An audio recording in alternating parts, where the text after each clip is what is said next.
semakin jauh kita dengan Allah Subhanahu wa taala. Jadi tuan-tuan dan puan-puan yang dirahmati Allah sekalian, kalau kita lihat di antaranya apa kata ulama, begitu juga kata para sahabat berkaitan dengan takwa ni, banyak dalam Al-Quran tu tatakun, itakun, yatakun, perkataan yang berkaitan dengan takwa. Cuma kalau kita lihat kata Sayyidina Ali radhiyallahu anhu dikata apa? Takwa ialah takut kepada Allah. Takut kepada Allah Subhanahu wa taala. Jadi hari ini saya nak kongsikan 3 parameter takwa yang boleh kita cek. Hari ini kita boleh cek diri kita sendiri. Sejauh manakah keberkesanan puasa saya dalam bulan Ramadan hari ini, yang mana sebagaimana kita sering dengar, iaitu bulan Ramadan ini bulan training of trainers. Yang mana kita nak train, bila mana keluar Ramadan, kita dapat tak CJ tauliah tadi untuk kita amalkan di 11 bulan yang lain. Training of trainers itulah kita boleh tahu diri kita sejauh manakah diri kita pada hari ini.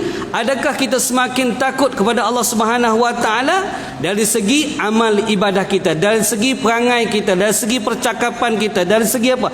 Dari segi segala-galanya. Sebab itulah ulama Imam Al-Ghazali berdasarkan parameter yang saya akan kongsikan pada tuan-tuan dan puan-puan pada hari ini berdasarkan kitab Minhajul Abidin, yang mana Imam Al-Ghazali mengatakan bahawa parameter yang pertama untuk mengetahui tahap takwa kita ialah bagaimana yang dikatakan perasaan takut kita semata-mata kerana Allah. Contohnya paling mudah, iaitu kita berbuka puasa hari ini, kan? Kita berbuka puasa hari ini. Adakah kita hari ini dengan ataupun dalam masa yang mudah kat luar tu kita lihat akan ada agihan bubur lambuk, kan? Masa nak beratur nak ambil bubur lambuk tu ada teringin nak ambil lebih pada 2 tak? 3 tak? Ataupun cukup memadai dengan 1. Kerana apa? Kita takut bila mana aku ambil lebih daripada orang lain, orang yang berhak lagi, yang sepatutnya dia tak ada nak makan apa. Aku ni kat rumah ada apa? Mi kuih tiaw ada, cak kuih tiaw ada, apa kuih tiaw, bermacam kuih tiaw ada kat rumah. Tapi dalam masa sama ramai lagi kalau aku ambil ni, adakah aku akan menzalimi orang lain? Adakah akan menyebabkan orang lain tak boleh makan? Ini kita lihat tahap takwa yang ada dalam diri hamba, yang mana parameter dah ada rasa dalam diri kita pada hari ini. Kalau sedemikian rupa, yakin dan percaya itulah di antara parameter pertama yang telah dikatakan oleh Imam Al-Ghazali. Begitu juga dikatakan tahap kenapa kita takut kepada Allah, di antaranya yang boleh kita timbang dan antara kita lihat berkaitan dengan waktu subuh, kan? Waktu subuh pada hari ini, yang mana waktu yang paling bulan puasa ni semua orang ingat waktu subuh dengan waktu maghrib. Tanya sebulan dia boleh hurai satu tarikh ni bila, tarikh ni bila, waktu masuk subuh dan maghrib. Tapi habis waktu bulan puasa tak ingat dah, kan? Kita tak nak begitu. Kita nak bagaimana tadi? Contohnya waktu subuh, bila mana berkumandang Allahu Akbar, Allahu Akbar, adakah rasa di Allahu Akbar aku hari ni dah macam mana? Adakah makin ringan kaki kita tu nak melangkah menuju ke rumah Allah, ataupun semakin berat? Kalau semakin ringan, maksudnya kita dah menuju ke final yang terbaik. Cuma kita nak kekalkan istiqamah tadi. Begitu juga kita pada hari ini, kalau pagi kita cas bateri handphone kita pada hari ini penuh barnya, adakah habis handphone habis bateri, kita dah berapa banyak dah, berapa juzuk dah baca Al-Quran, berbanding dengan melihat WhatsApp, berbanding dengan melihat TikTok, Facebook dan sebagainya.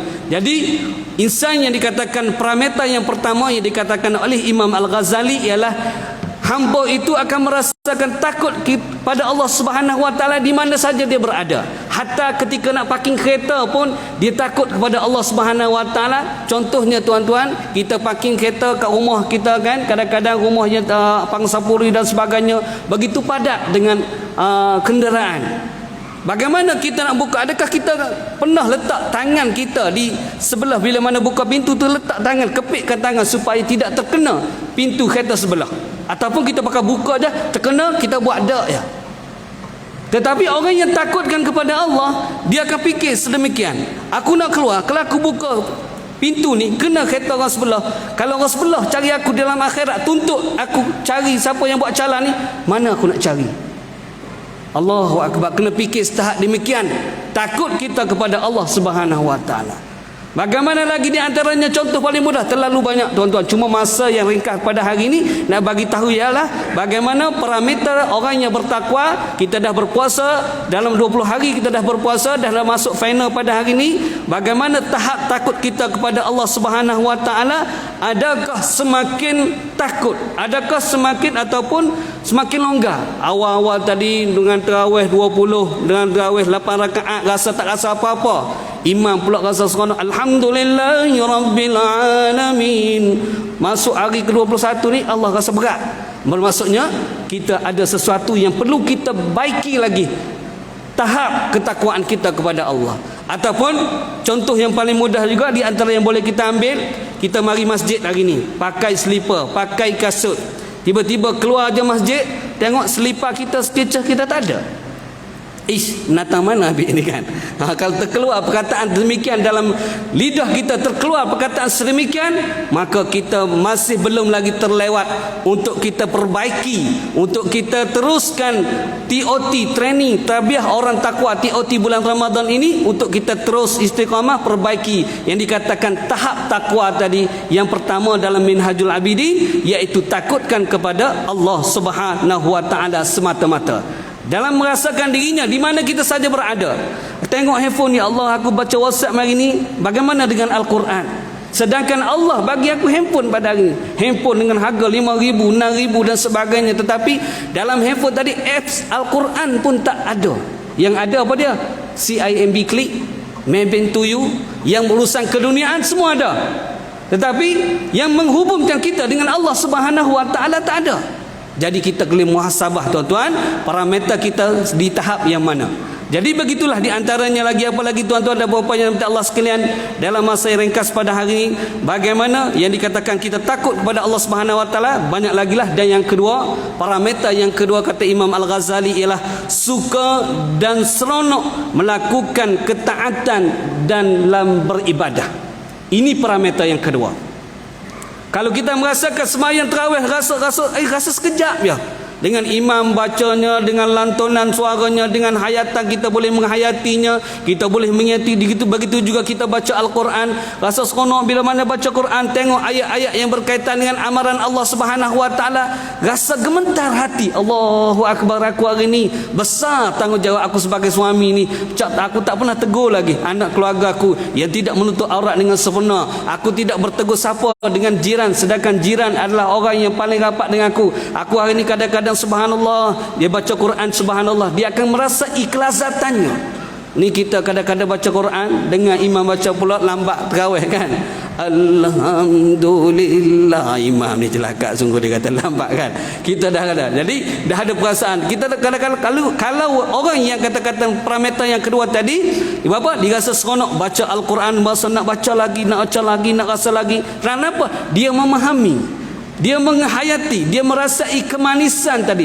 Jadi parameter kedua ini kalau kita ada di dalam diri kita, subhanallah, itu merupakan satu petanda yang baik. Cuma bagaimana kita merasakan keseronokan tadi, yang mana dalam melakukan ibadah dia, bila mana pertama tadi dia takut kepada Allah, dia akan laksanakan segala apa yang Allah telah perintahkan. Dia ada harta, dia sedekah. Dia ada harta, dia keluarkan zakat. Dia ada jiran tetangga yang diuji dengan masalah pelbagai kesulitan, dia permudahkan. Dia lihat orang susah, dia rasa Allah, ini tanggungjawab aku untuk membantu mereka. Dia lihat siapa lagi, dia lihat apa saja kemungkaran yang berlaku di sekitarnya, dia cuba lakukan, dia cuba mencegah dengan sebaik mungkin sebagaimana yang dia ada kemampuan daripada tahapnya. Jadi bagaimana yang kedua tadi tuan-tuan, parameter yang kedua tadi merasai keseronokan kita dalam beramal ibadah. Jadi sejauh manalah kita hari ini tuan-tuan? Adakah kita merasakan seronok dengan tarawih tadi, dengan 8 rakaat dan lepas tarawih tadi, dah habis dah tarawih, kita masih lagi nak sambung lagi. Nak sambung apa? Bukan nak sambung kedai kopi, nak sambung lagi nak tarawih, nak sambung lagi nak bertadarus, nak sambung lagi nak balik rumah dan sebagainya, nak qiyamul lail dan sebagainya. Jadi kalau ciri-ciri ini ada dalam diri kita, yang mana kalau terlihat baginda juga besar Nabi Muhammad sallallahu alaihi wasallam sendiri pun bagaimana hebatnya baginda, walaupun dijamin masuk syurga Allah Subhanahu Wa Taala, tetapi baginda beramal ibadah sehingga bengkak kaki dia. Kerana apa? Dia takut kepada amaran Allah Subhanahu wa taala. Dia rasa syukur di atas segala nikmat yang telah Allah berikan kepadanya. Begitu juga dengan kita pada hari ini, bagaimana kita baca Al-Quran pada hari ini, tak ramai yang jatuh ke hati. Tadarus, baca tadarus, tabarakallah, baca satu hari tu juzuk lah boleh habis. Ada sebenarnya 2 juzuk, tetapi keluar aja daripada tadarus tadi tak terzahir akhlak tadi. Tak terzahir akhlak yang dikatakan dia rasa keseronokan dalam bacaan Quran tadi. Bukan hanya dengan lontaran suaranya yang baik, tetapi kalau boleh kita nak jadi orang yang bertadarus ini, ialah bukan sekadar dia talaqi, bukan sekadar dia tahsin, bukan sekadar dia tilawah, bukan sekadar dia tahfiz, bukan sekadar dia tarannum, tetapi dia tadabbur untuk menjadi umat yang dikatakan umat yang terbaik. Jadi orang yang dikatakan ciri parameter takwa yang kedua tadi, dia merasa keseronokan bila mana dia bertadabbur, yang mana dari mata jatuh ke hati, daripada mata dia lihat Al-Quran, dia terpaut di hati, maka akan menzahirlah kepada akhlak-akhlak yang baik. Ini di antara kemanisan yang boleh kita rasakan perubahan yang ada dalam diri kita pada hari ini. Begitu juga kalau terlihat di rumah, bagaimana di waktu kita bersahur, kita kejut isteri kita yang bangun, yang anak nak makan, nak apa ni, cucu balik kampung, cucu balik rumah, anak nak bersahur dan sebagainya. Orang yang bertakwa, ciri yang kedua tadi, dia bukan hanya melaksanakan tanggungjawab dia sesama manusia, tetapi dia bangun sujud kepada Allah Subhanahu wa taala. Alangkah seronoknya tuan-tuan sekalian, bila mana seorang suami bukan hanya mengejutkan isterinya untuk bangun melaksanakan tanggungjawabnya sebagai seorang ibu, sebagai seorang kakak, sebagai seorang isteri dan sebagainya, tetapi dia laksanakan tanggungjawab dia kepada Allah Subhanahu wa taala, bersama-sama sujud 2 rakaat kepada Allah Subhanahu wa taala sebagai tanda apa? Sebagai tanda syukur, sebagai tanda rasa seronok. Bangun pagi tadi bukan kerana nak makan semata-mata, tidak makan, bukan semata-mata bersahur, tetapi semata-mata kerana apa? Takutkan Allah. Bayangkan kita diberi kesihatan oleh Allah, tapi kita tidak dapat sujud, mampu berjalan kaki bazar Ramadan 5 km parking, tapi dalam masa yang sama tidak mampu melangkah kaki menuju ke rumah Allah.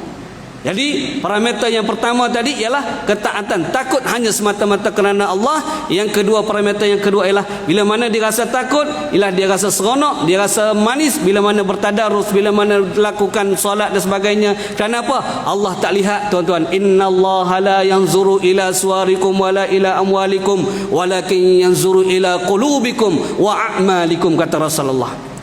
Allah tak tengok kereta kita yang berkilat-kilat, Allah tak tengok rumah kita yang bertingkat-tingkat, Allah tak tengok duit kita yang berlipat-lipat, Allah tak tengok isi kita kadang-kadang sampai 4. Allah tengok apa dia? Amal ibadat dan niat kita. Jadi bagaimana dengan Ramadan pada hari ini? Adakah kita merasakan bahawa aku buat ni, ada bersedekah ni kerana Allah, ataupun rasa nak tunjuk-tunjuk ke orang? Aku buat mai tarawih hari ni, adakah kerana terikut-ikut dengan jiran tetangga, ataupun kerana mengikut sahabat, ataupun kerana dah jadi adat dalam masyarakat bulan puasa kita tarawih? Tak nak. Sebab apa?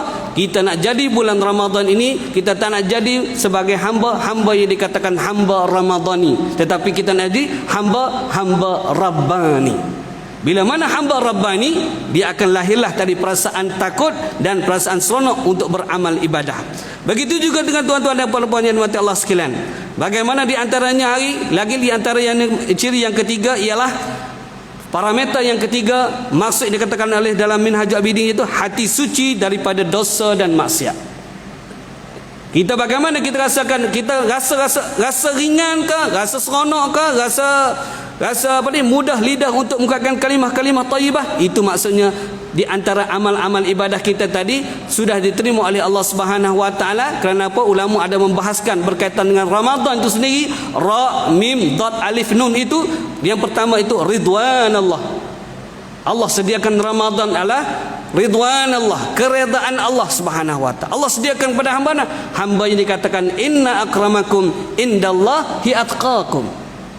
Sebab itulah disebut dalam puasa, ayat berkaitan puasa tatakun, ayat berkaitan dengan nikah kahwin tatakun, ayat berkaitan dengan jaga hubungan silaturahim ada tatakun. Banyak ayat-ayat yang berkaitan dengan tatakun. Begitu juga ketika Jumaat, ittaqullah Begitu juga dalam ayat-ayat, terlalu banyak ayat-ayat yang berkaitan dikaitkan dengan tatakun. Dan di sini kita lihat bagaimana tuan-tuan dan puan-puan yang dirahmati Allah sekalian, yang mana kita bersihkan jiwa kita, yang mana dikatakan ridwan Allah tadi, kita nak mendapat redha Allah, kita perlu istiqamah. Istiqamah bagaimana? Iaitu pengakhiran Ramadan ni terlalu banyak ujiannya.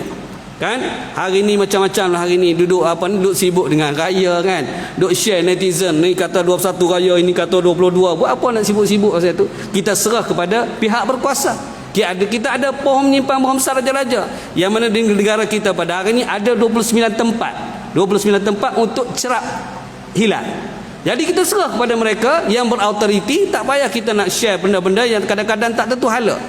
Kita share pula. Sebab itulah kita hari ni, insan yang dikatakan takut kepada Allah, dia nak share maklumat pun dia betul tak betul ni, dia tabayyun dulu. Bukan dia tibai sana tibai sini, hayun sana hayun sini, jadi mangkuk ayun. Kenapa? Tabayyun. Orang yang takut, ciri dia parameter yang pertama tadi kita sebut takwa. Dia nak share, nak sendkan maklumat tu pun dia betul tak betul ni, dia selidiki dulu. Jadi bagaimana tuan-tuan yang dikatakan ridwan Allah tadi, dalam masa dekat ada 2 minit lagi, insya-Allah saya akan kumpahkan tuan-tuan. Yang mana ridwan Allah, bagaimana dapat redha Allah, Allah dah sediakan. Bagaimana dia bermula daripada bangun sahur, bermula daripada kita qiyamul lail di sepertiga malam dan sebagainya, bangun sahur dan tadarus, kita solat 5 waktu, banyak. Ini di antara cara-cara kita nak mendapat redha Allah. Bagaimana tadi? Dengan amal ibadah. Kerana apa? Currency kita di akhirat ialah dosa dan pahala. Jadi di sinilah kita akan dapat redha Allah. Cuma nak masuk syurga tadi adalah kerana redha Allah, dapat redha Allah. Nak dapatkan redha Allah itu bagaimana? Kena usaha sungguh-sungguh dan istiqamah. Jadi bagaimana? Banyaklah di antaranya kalau kita lihat kisah Uwais Al-Qarni, bagaimana dia mendapat redha Allah, dia mulia di sisi Allah di langit, dia tidak mulia di dunia. Kulitnya tinta tuan-tuan, tidak seperti tuan handsome. Dia tak ada kaya macam tuan-tuan. Tuan-tuan kalau tengok kat luar tu ada Alfa, ada Walfire, ada Alza, ada Al macam-macam Al ada kat luar tu kan. Dengan motornya 1000 cc. Tapi Uwais Al-Qarni ni dia minta dengan Allah, Allah makbul. Sahabat Nabi pun minta Uwais Al-Qarni doa untuk dia. Jadi bagaimana? Kerana apa? Dia mulia kerana apa? Dia berkhidmat kepada ibu dan ayahnya, kepada ibunya, yang kita dengar kisahnya. Cuma saya tak nak sebut yang panjang, nak huraikan bagaimana tadi 3 parameter tadi, nak kaitkan dengan Ramadan tadi yang dikatakan ridwan Allah. Bagaimana Uwais tadi, dia berkhidmat kepada ibunya sehingga kan dia dimulia di sisi Allah Subhanahu wa taala. Begitu juga tuan-tuan, nak kaitkan dengan parameter yang ketiga tadi, ia suci daripada dosa dan maksiat. Jadi bagaimana kita nak mohon keampunan. Sebab itulah ra mim itu maghfiratullah, iaitu keampunan daripada Allah. Allah sediakan keampunan kepada hamba-hambanya yang bertakwa, hamba-hamba yang bersungguh-sungguh dengan penuh keimanan dan ketakwaan. Bagaimana nak peroleh takwa, bagaimana nak meroleh keampunan tadi, banyak cara tuan-tuan. Di antaranya yang paling mudah ialah ulama mengajarkan kepada kita istighfar. Ni kadang-kadang kita nak istighfar pun tak sempat apa, nak kejar mesyuarat, nak kejar apa ni, ada banyak urusan. Kadang-kadang semayang pun cepat, semayang depan TV pula tu kan. Allahu akbar, bismillahirrahmanirrahim, tak sambil tengok TV. Jadi ada setengah tu semayang cepat, assalamualaikum, assalamualaikum, ya Allah ya Tuhanku, macam biasa. Doa pun tak sempat, nak cepat ni dia. Allahu akbar. Jadi bagaimana kita ni maghfiratullah, Allah sediakan maghfiratullah, istighfar. Duk mana-mana pun tuan-tuan banyak istighfar. Ini bulan dikatakan masa yang barakah. Masa yang barakah ni apa? Bulan Ramadan. Tempat yang barakah 3 tempat, iaitu Masjidil Haram, Masjidil Aqsa, Masjidil Nabawi. Jadi masa yang barakah, kita duduk kereta, kita duduk Australia, kita duduk Indonesia, kita duduk Hanyai. Ini masa yang barakah bulan Ramadan. Allah kata apa? Maghfiratullah, iaitu maghfiratullah dah keampunan Allah sediakan bagi hambanya. Jadi minta banyak-banyak. Kerana apa? Mata kita, telinga kita, banyak dosa termasuk yang bercakap pada hari ini tuan-tuan. Kita keluar pagi contoh nak pergi kerja, berantuk panjang kita ni, sabar dah ni. Mai kita baca subhanallazi zakhara lana hadza wa sampai habis. Tiba-tiba mari orang queue depan. Ish, laka menata ni. Aku dah beratur panjang-panjang. Tengok lidah dah terkeluar tadi. Jadi begitu juga mata kita kadang-kadang buka WhatsApp, buka Facebook, buka TikTok, kadang-kadang tertengok benda-benda yang lah dia lalu kan. Dah lalu ustaz. Dah lepas mata takkan nak pejam. Kata. Dia pun layan dulu kan. Kadang-kadang sengih sorang-sorang tengok Facebook. Ini pun bahaya juga tak? Kan? Jadi bagaimana kita tadi maghfiratullah, telinga kita, lidah kita terutama sekali mampu bagi arahan untuk dalam ibu pejabat, dalam pejabat kita dan sebagainya, mampu bagi arahan kepada anak-anak berkata, tetapi kadang-kadang lidah ini tak mampu untuk apa? Untuk membaca kalamullah yang dikatakan malam al-qadar diturunnya Al-Quran. Subhanallah. Jadi kalau Allah tanya kita, kita nak jawab apa? Tak agak-agak. Kita nak jawab apa? Kita kadang-kadang mampu baca WhatsApp sampai pagi petang, nak tidur pun WhatsApp, bangun tidur pun WhatsApp kan. Kadang-kadang sampai terjatuh handphone atas mata ni lebam. Kenapa? Terjatuh handphone.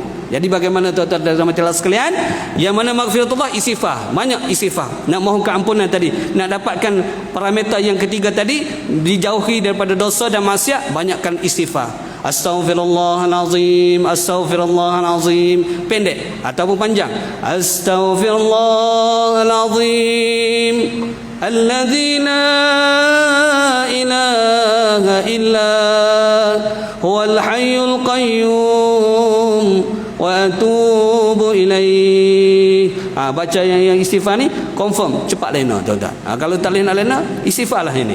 Ataupun nak rasa semangat di sepertiga malam mengantuk, astaghfirullah ha innallah ha kana tawwab, astaghfirullah ha in, jangan tambah-tambah lah ya au pula kan. Betul-betul dia minat kepok dia tambah ya au. Tak boleh kan. Jadi bagaimana lagi di antaranya sepertiga malam boleh menitiskan air mata.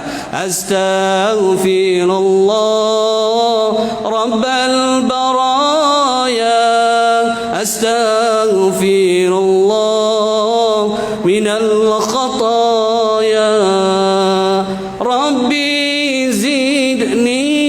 InsyaAllah tuan-tuan, sepertiga malam kita mengungkapkan kalimah istighfar, subhanallah, boleh menitiskan air mata. Dan air mata tadilah yang boleh memadam api neraka yang ingin membakar kita. Subhanallah.